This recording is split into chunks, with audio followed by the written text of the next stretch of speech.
Olá, bem-vindos mais uma vez, forte abraço. Eu sou o professor Adriano Bressani, docente do Instituto de Ciência e Tecnologia da Unesp, campus de São José dos Campos, e nessa aula estamos abordando sobre licenciamento ambiental.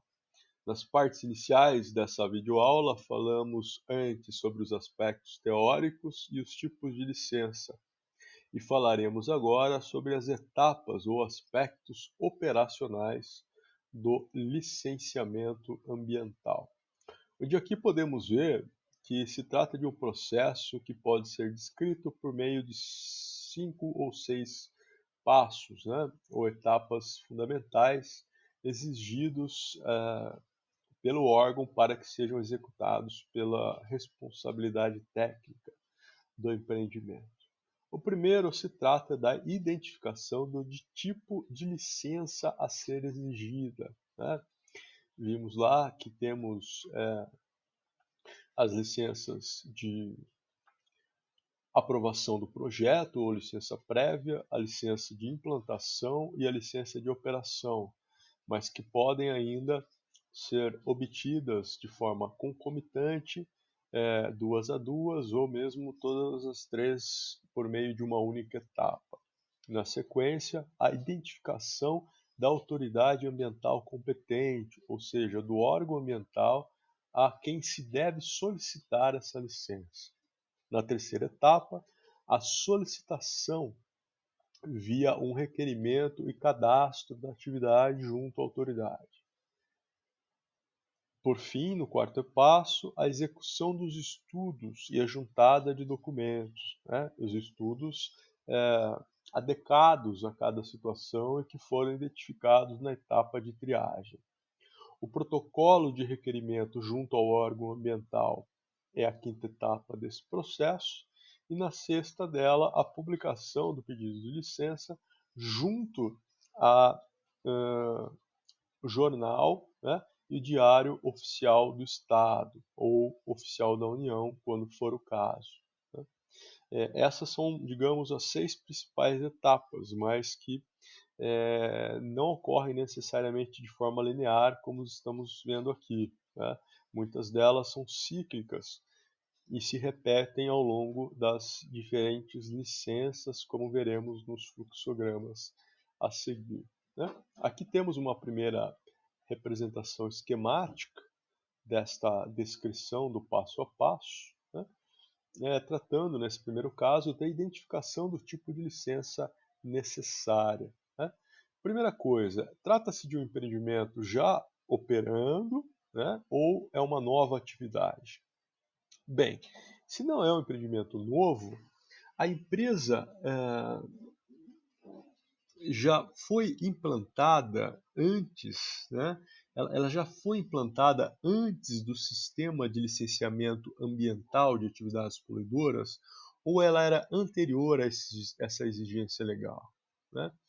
Caso ela tenha sido implantada antes, nesse caso, o licenciamento deve ser desenvolvido conjuntamente, né? Todos os estudos e projetos previstos para as fases de LP e LI e LO são realizados todos de forma conjunta, em uma única etapa. Portanto, se se trata da regularização de uma atividade que iniciou a sua operação sem antes, para isso, ter obtido a licença, todos os estudos, todas as licenças serão realizadas por meio de uma etapa única, concomitante. Se for um empreendimento novo, aí então temos a situação da busca pela licença ao longo das 3 etapas descritas antes, né? Então, se o empreendimento é novo, primeiro busca-se a licença prévia, que vai aprovar o planejamento e a concepção da localização da empresa. A partir daí, a busca pela licença de implantação, que vai dar início à construção das instalações do empreendimento, ampliação das unidades da empresa, e finalmente a licença de operação, que vai permitir o pleno funcionamento da atividade. Então aí mais uma vez destacando, né? Empreendimento novo? Sim ou não? Se a resposta for não, caso a empresa tenha sido implantada antes do sistema de licenciamento, ou já opere, né, suas atividades sem a licença, nesse caso, a licença deverá ser obtida apresentando conjuntamente todos os documentos e estudos previstos para as fases de LP e LI. Né? Se a resposta for sim, obtém-se primeiro a licença prévia, depois a licença de instalação e, finalmente, a licença de operação, como discutimos há pouco. E para a identificação do órgão a quem solicitar a licença? Bom, isso está diretamente relacionado à identificação do nível de competência. Né? Então, primeiro observe-se a extensão territorial ocupada, né? E também aquela alcançada pelos impactos ambientais previstos. Observa-se ainda a tipologia do empreendimento, se ela não envolve, por exemplo, o uso de material nuclear, né? Material radioativo. Verifica-se ainda a questão associada a estar no domínio, né, ou em unidades de conservação de domínio da União ou do Estado. Né? Enfim, verifica-se as atividades, né, elas têm impacto baixo, né, moderado ou um impacto mais significativo, que vão estar excedendo ali os limites administrativos do município, do estado ou mesmo do próprio país, o que acaba então sendo decisivo para definição do nível de competência. E uma vez definido esse nível de competência, resume-se a buscar a autoridade delegada a cada entidade da federação. Né? Solicitação de requerimento e cadastro. Bom, basicamente é um formulário onde são identificados o tipo de licença e o órgão competente. Né? Busca-se, dessa forma, identificar o órgão ambiental licenciador para, junto a ele, solicitar orientações, né, e identificar ainda os documentos que são necessários a cada caso. Junto ao órgão, a equipe técnica propõe um plano de trabalho, né? No caso de EIA-RIMA, esse plano de trabalho é aquele que define o escopo do estudo a ser realizado. Como resposta, a autoridade ambiental publica um termo de referência aprovando ou fazendo as adequações necessárias. Isso em caso de EIA-RIMA. No caso do RAP e no caso do Estudo Ambiental Simplificado, EAS, você já tem um protocolo básico ou um roteiro pré-definido. Né?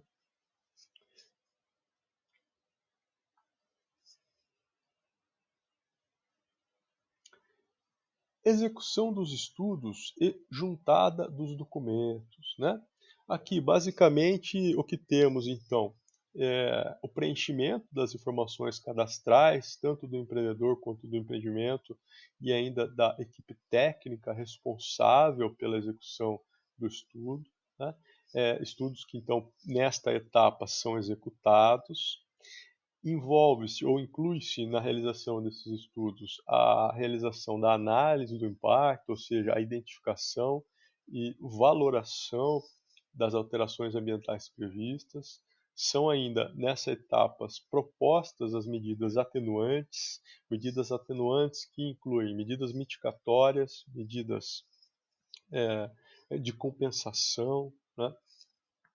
É elaborado finalmente o relatório, o RIMA, que passa então a ser uma versão resumida e com uma linguagem acessível ao público leigo, além de juntar outra documentação que venha eventualmente ser exigida pelo órgão ambiental competente.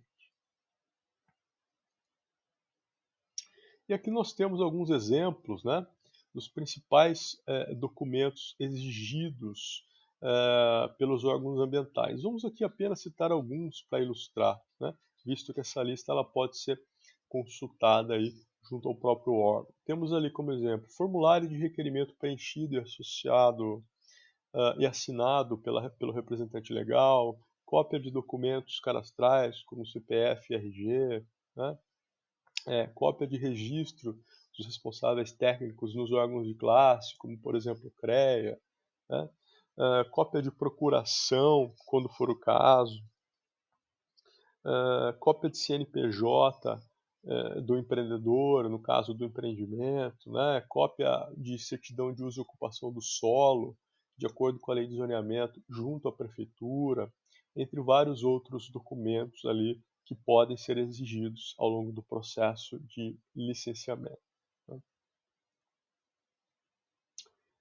Além, é claro, da guia de recolhimento do custo da licença, né? Para cada etapa paga-se um determinado valor determinado para custear esse processo, né? Então, recolhe-se esse valor, né? Mediante essa guia, e o comprovante de pagamento é juntado nessa documentação. Outros documentos importantes são o croquis, né, de acesso, de localização, outras plantas do edifício, a depender da etapa, como planta hidráulica, por exemplo, né, entre outras ali que sejam consideradas relevantes pela autoridade ambiental competente. Bem, qual que é o protocolo de requerimento? Basicamente, comparecer junto ao órgão ambiental licenciador, no caso do Estado de São Paulo, a CETESB, por exemplo, a nível federal, uma unidade local do IBAMA, né? Protocolar o comprovante de pagamento de taxa, o formulário de pedido de licença, a juntada de documentos exigidos e o próprio estudo de impacto ambiental, né? Aqui teremos ainda que comprovar posteriormente a publicação do pedido de licença, né? Mas isso é após o protocolo do pedido, porque vai entrar nessa publicação o número desse protocolo. Para isso, há necessidade de preencher o modelo dessa publicação, que pode ser obtido junto ao próprio Diário Oficial do Estado da União. Esse pedido ele é então publicado não apenas no Diário Oficial, mas também em um jornal de circulação local, né? E aí, finalmente, são apresentados os comprovantes dessas publicações junto ao órgão ambiental dentro de um prazo definido por ele. Deste ponto em diante, o responsável técnico pelo licenciamento passa a acompanhar junto ao órgão o andamento do processo, assim como atendendo todas as exigências que ele venha a estabelecer ao longo deste período, né? Então aqui nós temos um fluxograma com os principais passos que discutimos antes. Primeiro, identificar o tipo de licença a ser requerida, né? E a quem pedir essa licença, ou seja, qual é a autoridade ambiental competente. Solicitar, né, fazendo um cadastro junto ao órgão, no caso do Rio de Janeiro seria a FEEMA, no estado de São Paulo seria a CETESB, por exemplo, né? Faz-se então um requerimento desta licença, formalizando a abertura do processo. Com isso, nós temos que juntar, entre outros documentos, o comprovante de pagamento de taxa, né, o cadastro feito por meio dos formulários e outros documentos solicitados, como os que demos como exemplo antes. Bom, estes são os principais aspectos operacionais de como se solicitar e acompanhar o processo de solicitação da licença junto à autoridade ambiental competente, né? Na sequência, discutiremos quais são os principais aspectos relacionados à análise técnica e, por hora, é o que temos para falar a respeito dos aspectos operacionais. Forte abraço e até a próxima videoaula.